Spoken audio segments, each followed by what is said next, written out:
what it is that inspires the question over and over again may be located in that term, monster, which bears a host of varying culture-specific associations. Though there has been considerable study of the etymology of monster and its period-specific meanings at prior points in history, there's been very little discussion directly of its present scholarly valence. What does it mean to us now? Modernity would, I think, generally define a literal monster, in contrast with the metaphorical use to describe particularly depraved people, serial killers, and so on, as that which is horrible, but does not actually exist. Silly sea monsters, in contrast to terrifying but real creatures, like the oarfish below and the frilled shark above. To believe in sea monsters is, of course, ridiculous. The Oxford English Dictionary defines monster as originally a mythical creature, which is part animal and part human, or combines elements of two or more animal forms and is frequently of great size and ferocious appearance. For those who are paying close attention, that was my title. Later, more generally, any imaginary creature that is large, ugly, and frightening. This suggests that the difference between animal and monster is not the degree of terror it induces, how horrible it is, how hodgepodge in appearance or apparent construction, but simply its reality, or lack thereof. As a point of contrast, the Middle Ages might well have defined a monster as a creature with such qualities, leaving out those qualifiers, that they be mythical or imaginary.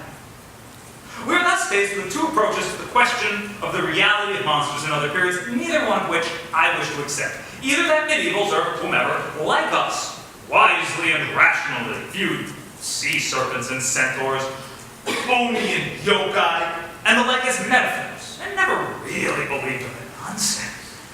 Or, alternately, that they were superstitious products of a dark age, and unable to arrive at rational conclusions like you have. However, as David Stannard argues in respect to the Puritan period, we do well to remember that the pre-modern world was a rational world, in many ways more rational than our own. It is true this was a world of witches and demons, and of a just and terrible God made his presence known in the slightest acts of nature, but this was the given reality about which most of the decisions and actions of the age throughout the entire Western world resolved. That's all Stannard. Belief in monsters was common throughout the pre-modern world, and continues today. Their importance, their significance, extends well beyond the base question of their reality, though. Whether we believe or disbelieve the existence of a phenomenon is not what grants its social and cultural force. The question is therefore not, did people believe in monsters? They did, and do. But rather, what is a monster? Monsters are not really known through observation. How could they be? How could the viewer distinguish between normally terrifying phenomenon and abnormally terrifying monstrosity? Rather, I submit the monster is known through its effect, through its impact. Therefore, in a sense, all the monsters are real. They have had and continue to have palpable, tangible effects on the cultures that spawn them, as well as on neighboring and later cultures. Beliefs die very slowly, and while there's a common trope that we live with the ghosts of the past, so too, we live with the monsters of the past. We still live with the horned Jew.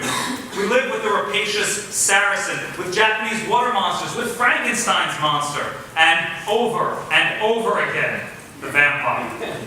We live with the vagina dentata, with the cyborg, the hostile alien living beyond our reach, though we always seem to live within it. As we cannibalize the others of others, as we tear them apart and stitch them back together, we continually redefine the parameters of the monstrous. But how might we locate the monsters? How might we, like the casual art observer, know it when we see it?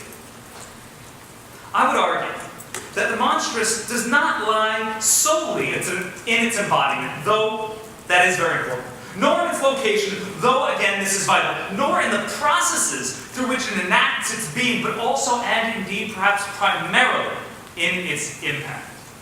Yes, the paradigmatic Grendel of the Beowulf poem is larger than a man. That's, yeah, he was bigger than any other man. Yes, he has a some sort. Heaven's hands for. Don't believe anyone who tells you they know what that means. Technically, it means a heathen's hand. A heathen is a non-Christian. And you all know what their hands look like. So.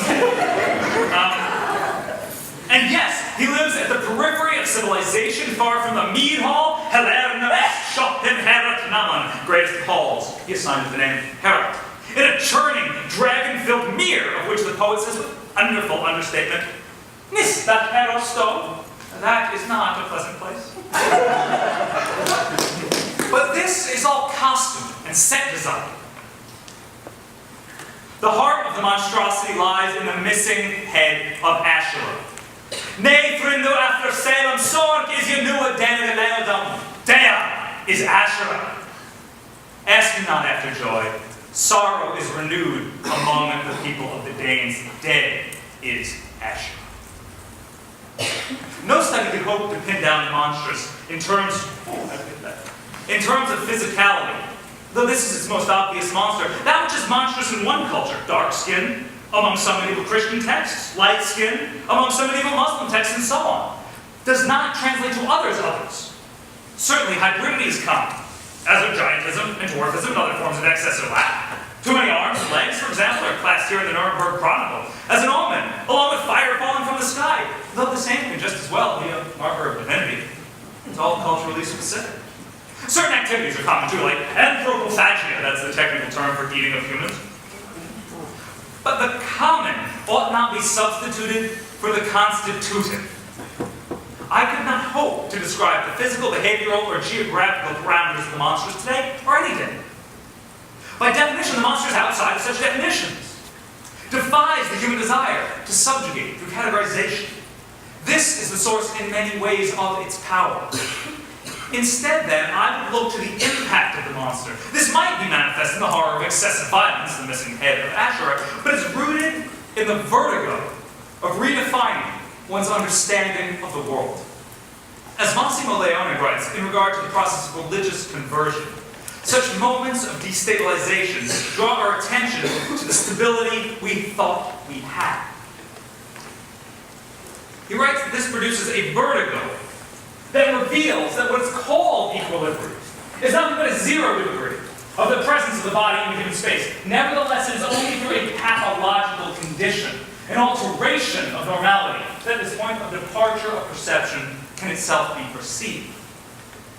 Above all, I would argue the monstrous is that which creates this sense of vertigo, that which calls into question our, their, anyone's epistemological worldview, highlights its fragmentary and inadequate nature, and thereby asks us often, with its fangs at our throats, with its fire upon our skin, even as we and our stand-ins and body doubles descend the gullet, to acknowledge the failures of our systems of categorization. I've been speaking about the ways cultures define monstrosity from within, but monsters are just as often defined from without. Again, there are real impacts, as when external perspectives declare Indian or Mayan or African deities to be monsters. Similar processes are enacted within individual cultures to marginalize segments of their own populace, sexual, gender, ethnic, and religious minorities, or the disabled. Monster theory can be, I believe, for marginalized groups and cultures, empowering much as the closely related project of post-colonial theory has it, as a means of understanding and describing the tools used to reject and exclude people from the warmth of the mead hall. Returning to the anecdote with which I began, why would scholars spend their time on monsters instead of on real scholarship? I firmly believe that monsters serve the function of objects of scholarly inquiry as well or better than any other subject I know. Be it theological treatises, military engagements, lines of succession, whatever.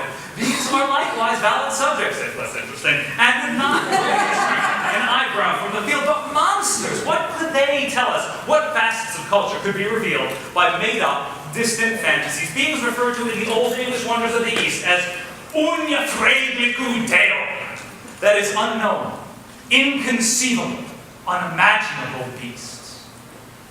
I'd like to talk about this particular text and its rather peculiar images now, and in so doing, hopefully enumerate some of the values of this material. And I focus on this manuscript's version of the wonders, which exists in 3 copies, because it has long been considered abject